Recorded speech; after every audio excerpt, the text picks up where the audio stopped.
কুমিল্লা, নোয়াখালী ও লক্ষ্মীপুরে বন্যার অবনতি, ফেনী, মৌলভীবাজার, রাঙ্গামাটি ও চট্টগ্রামে উন্নতি, ত্রাণের জন্য হাহাকার অনেক স্থানে, এ পর্যন্ত 31 জনের মৃত্যু। সংস্কারের মাধ্যমে নির্বাচনে যাওয়ার লক্ষ্য নস্যাতে চক্রান্ত চলছে ভারত থেকে, অভিযোগ মির্জা ফখরুলের, বললেন লুটপাট দখলে জড়িত নয় বিএনপি। জামাত শিবির নিষিদ্ধের আদেশ বাতিল করে প্রজ্ঞাপন, রাজনৈতিক অপকৌশলে নিষিদ্ধ করেছিল আওয়ামী লীগ, বললেন আইন উপদেষ্টা। দীর্ঘ 10 বছর পর কক্সবাজারে ফিরলেন বিএনপি নেতা সালাউদ্দিন আহমেদ, বিমানবন্দরে লাখো জনতার প্রাণ ঢালা সংবর্ধনা।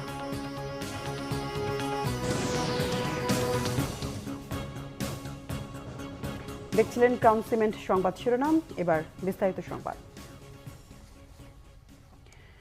কুমিল্লা, নোয়াখালী ও লক্ষ্মীপুরে বন্যা পরিস্থিতি আবারও অবনতি হয়েছে। প্লাবিত হয়েছে নতুন নতুন এলাকা, কিছুটা উন্নতি হয়েছে ফেনী, মৌলভীবাজার, রাঙ্গামাটি ও চট্টগ্রামের পরিস্থিতি। ফেনীর মহাসড়ক থেকে পানি নামলেও ঘরবাড়ি তলিয়ে থাকায় এখনও আশ্রয় কেন্দ্রে আছেন লাখো মানুষ। প্রতিনিধিদের পাঠানো তথ্য ছবিতে ডেস্ক রিপোর্ট। এখনও আশ্রয়ের খোঁজে বন্যা দুর্গতদের অনেকে। কুমিল্লার মনোহরগঞ্জ ও লাঙ্গলকোট উপজেলার বন্যা পরিস্থিতি আরও অবনতি হয়েছে। প্লাবিত হয়েছে নতুন নতুন এলাকা, আশ্রয় কেন্দ্রে বেড়েছে বানভাসীদের চাপ, ভঙ্গুর যোগাযোগ ব্যবস্থার কারণে যাচ্ছে না ত্রাণ, খাদ্যের জন্য হাহাকার দেখা দিয়েছে। অপরিবর্তিত কুমিল্লার বুড়িচং ও ব্রাহ্মণপাড়া উপজেলার বন্যা পরিস্থিতি। বৃষ্টির কারণে নোয়াখালীতে বন্যা পরিস্থিতির অবনতি হয়েছে। এর মধ্যে কোম্পানিগঞ্জের মুছাপুরের ভাঙা ক্লোজার গেট দিয়ে পানি আবারও বাড়তে শুরু করেছে। জেলা শহর মাইজদি সহ বেশিরভাগ উপজেলা এখনও পানির নিচে। দুর্গত এলাকায় ত্রাণ যাচ্ছে প্রয়োজনের তুলনায় খুবই কম। টানা বৃষ্টিতে লক্ষ্মীপুরের বন্যা পরিস্থিতির আরও অবনতি হয়েছে। গত কয়েকদিনের তুলনায় পানি বাড়ায় আশ্রয়কেন্দ্রে নতুন করে আর কারো জায়গা হচ্ছে না। বাধ্য হয়েই অনেকে নৌকায় দিন কাটাচ্ছে। দেখা দিয়েছে শুকনো খাবার আর বিশুদ্ধ পানির সংকট। ফেনীতে এখনো তলিয়ে আছে ঘরবাড়ি, অনেকটা বাধ্য হয়েই বানভাসী মানুষ থাকছেন আশ্রয় কেন্দ্রে। 6টি উপজেলায় সরকারি আশ্রয় কেন্দ্রের সংখ্যা হাতে গোনা। স্কুল, কলেজ, মাদ্রাসা, মন্দির, হাসপাতালেই বন্যার্তদের একমাত্র আশ্রয়স্থল। ফেনী সদর আর দাগনভূঞা সদর ছাড়া এখনো বেশিরভাগ এলাকা বিদ্যুৎবিহীন। সহায়তা হিসেবে আসা শুকনো খাবারই তাদের ভরসা। দেখা দিয়েছে পানিবাহিত নানা রোগ। কিছুটা উন্নতির দিকে রাঙ্গামাটির 2 উপজেলার পরিস্থিতি, তবে এখনও অপরিবর্তিত রয়েছে পৌর এলাকা সহ 4 উপজেলা। পানিবন্দী কয়েক হাজার মানুষ। মৌলভীবাজারেও কমতে শুরু করেছে বানের পানি। মনু, ধলাই ও কুশিয়ারা নদীর পানি বিপদসীমার নিচ দিয়ে বইছে। শুধু জুড়ি নদীর পানি এখনও বিপদসীমার উপর দিয়ে প্রবাহিত হচ্ছে। বন্যার পানি নেমে যাওয়ায় অনেকেই বাড়ি ফিরছেন। একটা বছর কিস্তি চলে 1 গোটা বানাইছিলাম, বন্যার পানি সব নিয়েছে কি এই দেখুন খেত গেছে, এই যে মাটি উঠি একবারে খুঁজে আনিছি কি বন্যার পানি। একটা নি বাঙ্গা 2-3 বার বাঙ্গা দিছে, দেওয়ার পরে আমরা অশান্তির উপরে আছি। আমরা কালি লাগে বইতাছি না, আমরা বসিন্দা লাগে বইতাছি বেশি। আমরা ভাই বন্যার পানি আমরা বাড়িঘর বাঙ্গা নিয়ে এখনো ভাই আমরা পানির মাঝে ভাই আমরা কিলা বসত বাড়ি থাকতাম ভাই। স্বাভাবিক হতে শুরু করেছে চট্টগ্রামের বিভিন্ন উপজেলা। কয়েকদিন ধরে বৃষ্টি না হওয়ায় জেলার মিরেশ্বরাই, ফটিকছড়ি, হাটহাজারী, রাউজানের অধিকাংশ এলাকা থেকে পানি কমেছে। বিভিন্ন প্রতিষ্ঠানে আশ্রয় নেওয়া মানুষজন ঘর বাড়িতে ফিরে যাচ্ছেন। নতুন করে ঘুরে দাঁড়ানোর চেষ্টা ক্ষতিগ্রস্তদের। শর্মিলা কেয়া, বাংলা ভিশন নিউজ ডেস্ক। দর্শক, কুমিল্লায় বন্যার এখনকার পরিস্থিতি জানিয়েছেন আমাদের সিনিয়র রিপোর্টার মুহিবুল্লাহ মুহিব। এই মুহূর্তে আমি রয়েছি কুমিল্লা জেলার বুড়িচং উপজেলার ভান্তি গ্রামে। গ্রামীণ এই মেঠো পথটি ধরে শত শত মানুষের যাতায়াত, কিন্তু এখন এই ভয়াবহ বন্যায় তলিয়ে গেছে এই মেঠো পথ। এই পথের উপরেই মাছ ধরছে মানুষ। তবে যাতায়াত ব্যবস্থা অনেকটাই কিন্তু মানে আরো বেশি কঠোর হয়ে পড়েছে বা কঠিন হয়ে পড়েছে, দুঃসাধ্য হয়ে পড়েছে, কষ্টসাধ্য হয়ে পড়েছে গ্রামীণ মানুষের জন্য। তবে বন্যার পানি নামতে শুরু করার পর এই রাস্তাগুলো কিছুটা দেখা গেলেও এর উপর দিয়ে এখনো স্রোত বইছে। এই গোমতী নদীর অববাহিকায় যতগুলো ঘর বাড়ি রয়েছে সব বাড়িঘর কিন্তু এখনো পানির নিচে রয়েছে। তবে এর আগে যে পরিমাণ পানি ছিল, অর্থাৎ কোথাও কোথাও 10 ফুট পর্যন্ত পানি উঠেছিল, সেই পানির পরিমাণ কিছুটা কমলেও যদিও এখন পর্যন্ত ঘরে ওঠার মতো পরিস্থিতি এখনো হয়নি। তো এই মানুষ যারা এই এলাকায় বসবাস করছেন, বুড়িরচং এলাকায় বা এই নদীর অববাহিকায়, তাদের কিন্তু এই বন্যার কারণে সহায় সম্বল সব হারিয়েছেন। যদিও দেশের প্রত্যন্ত অঞ্চল থেকে এই এলাকার মানুষের জন্য বেশ ত্রাণ কার্যক্রম এসেছে বা ত্রাণ সহায়তা এসেছে, কিন্তু দুর্গম এলাকায় এই দুর্গত এলাকার মানুষের জন্য দুর্গম এলাকায় ত্রাণ সহায়তা নিয়ে যাওয়া কিন্তু খুবই দুঃসাধ্য ব্যাপার। তবে এই যে বন্যার ক্ষত, এই ক্ষত শুকাতে আসলে কতদিন সময় লাগবে, কবে আসলে বানভাসী মানুষ তাদের ঘরে ফিরতে পারবে, তাদের নীড়ে ফিরতে পারবে, সেটি কিন্তু একটা বড় প্রশ্ন হয়ে দাঁড়িয়েছে। এবং যারা সহায় সম্বল সবকিছু হারিয়েছেন, তারা মূলত আবার নতুন করে কিভাবে বাঁধবেন তাদের সংসার, কিভাবে শুরু করবেন নতুন জীবন, সেই প্রশ্ন কিন্তু প্রত্যেক বানভাসী মানুষের মাঝে। তো কুমিল্লার বুড়িরচং থেকে এই ছিল আমার কাছে বন্যা পরিস্থিতির সার্বিক তথ্য। নোয়াখালীর বন্যা পরিস্থিতি আরও অবনতি হচ্ছে। প্রত্যন্ত এলাকায় ত্রাণ তৎপরতা খুবই কম। দর্শক, সেখানকার সবশেষ খবর জানিয়েছেন সহকর্মী শুভ মাহফুজ।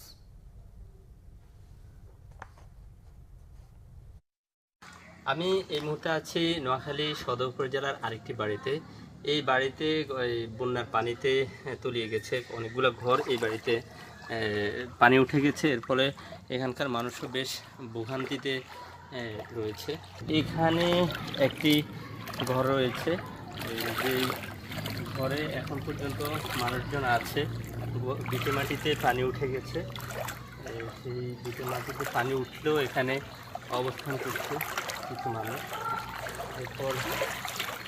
এরপরে আরেকটি বাড়ি আছে। আসলে এখানকার মানুষকে আমরা জিজ্ঞেস করছি যে আসলে তারা কিভাবে দিন পার করে, অর্থাৎ তাদের যে দৈনন্দিন চলাফেরার জন্য যা যা দরকার তারা কিন্তু সেটি করতে পারছেন না। আর এখানে প্রত্যন্ত অঞ্চল হওয়ার কারণে খুব বেশি ত্রাণ সহায়তা নিয়েও কিন্তু কেউ আসে না।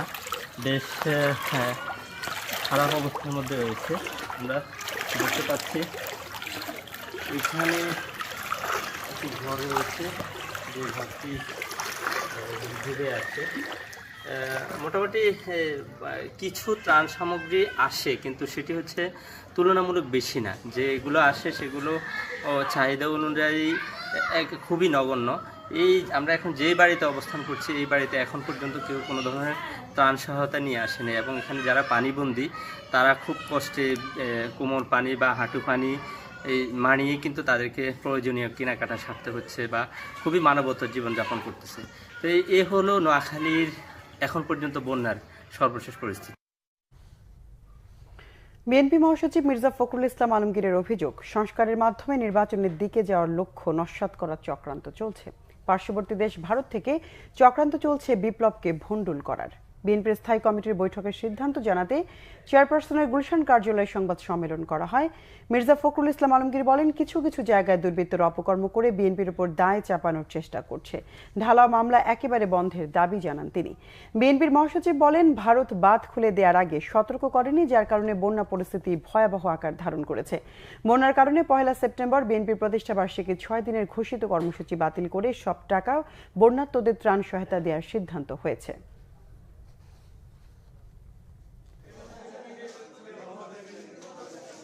এই বিপ্লবকে ব্যর্থ করার জন্য কিন্তু একটা গভীর ষড়যন্ত্র রয়েছে, চক্রান্ত আছে।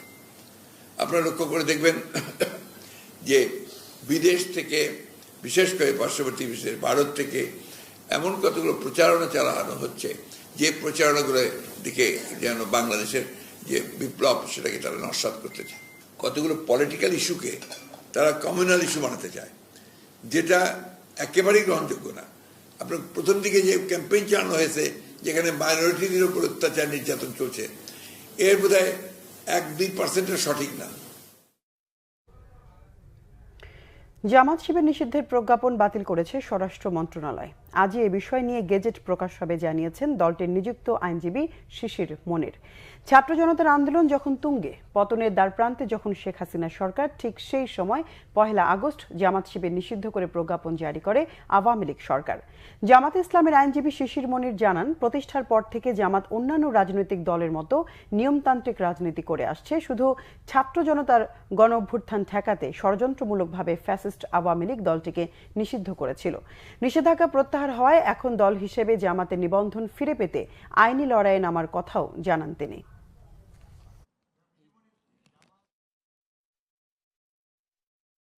নজরুল বলেছেন, জামাত ইসলামীকে বিশেষ সময়ে বিশেষ উদ্দেশ্যে নিষিদ্ধ করেছিল আওয়ামী লীগ সরকার, তা বাতিল করেছে স্বরাষ্ট্র মন্ত্রণালয়।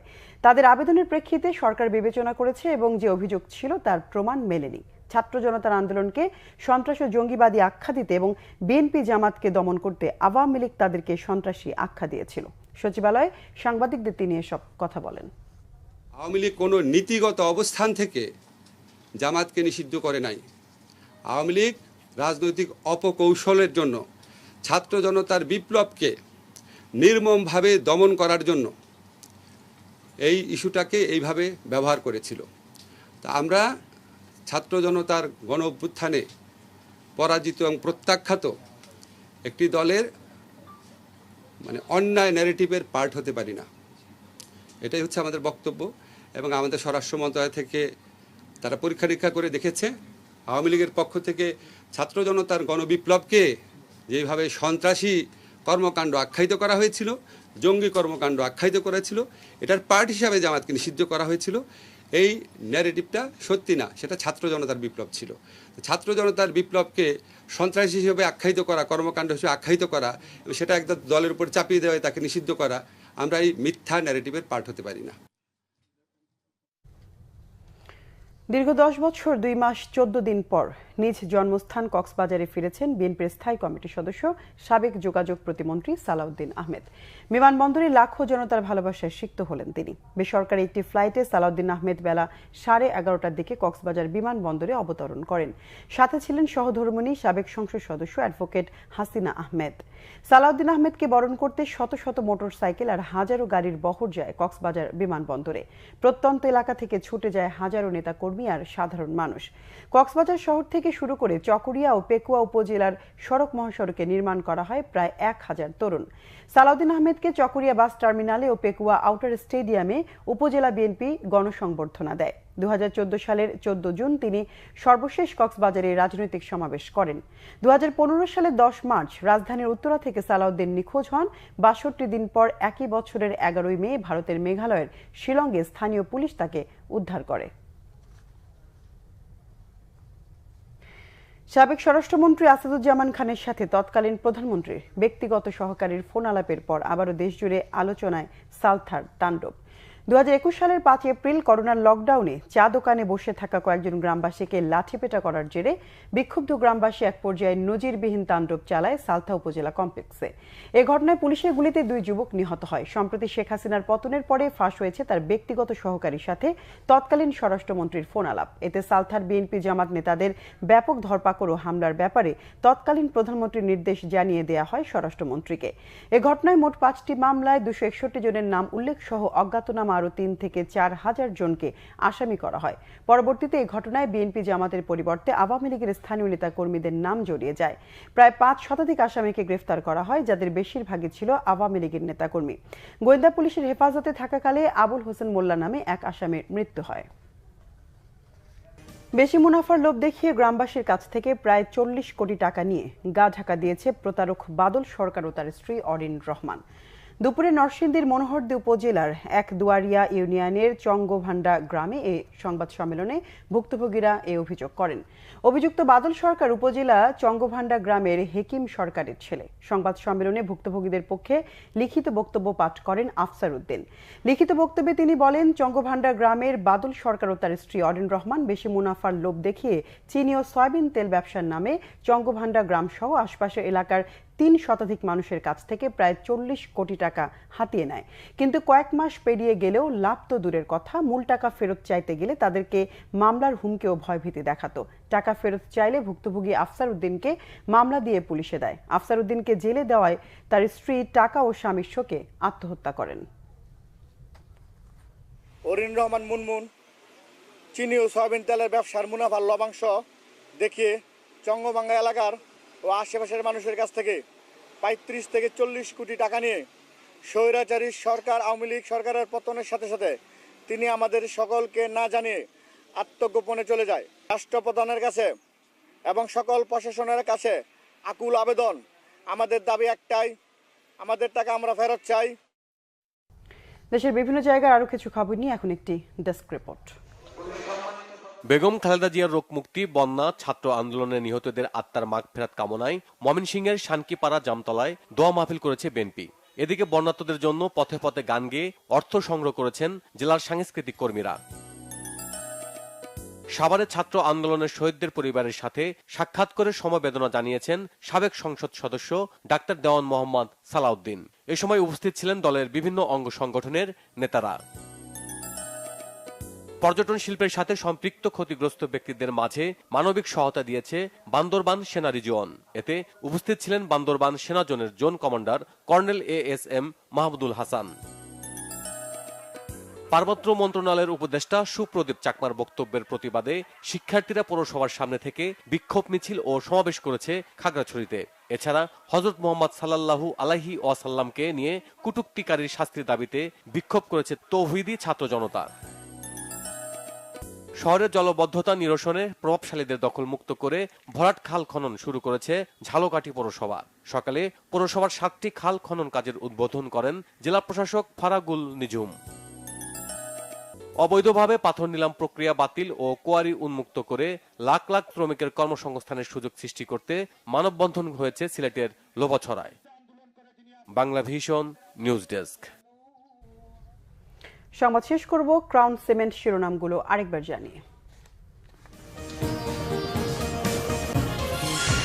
কুমিল্লা, নোয়াখালী ও লক্ষ্মীপুরে বন্যার অবনতি, ফেনী, মৌলভীবাজার, রাঙ্গামাটি ও চট্টগ্রামে উন্নতি, ত্রাণের জন্য হাহাকার অনেক স্থানে, এ পর্যন্ত 31 জনের মৃত্যু। সংস্কারের মাধ্যমে নির্বাচনে যাওয়ার লক্ষ্য নস্যাতে চক্রান্ত চলছে ভারত থেকে, অভিযোগ মির্জা ফখরুলের, বললেন লুটপাট দখলে জড়িত নয় বিএনপি। জামাত শিবির নিষিদ্ধের আদেশ বাতিল করে প্রজ্ঞাপন, রাজনৈতিক অপকৌশলে নিষিদ্ধ করেছিল আওয়ামী লীগ, বললেন আইন উপদেষ্টা। দীর্ঘ 10 বছর পর কক্সবাজারে ফিরলেন বিএনপি নেতা সালাউদ্দিন আহমেদ, বিমানবন্দরে লাখো জনতার প্রাণ ঢালা সংবর্ধনা।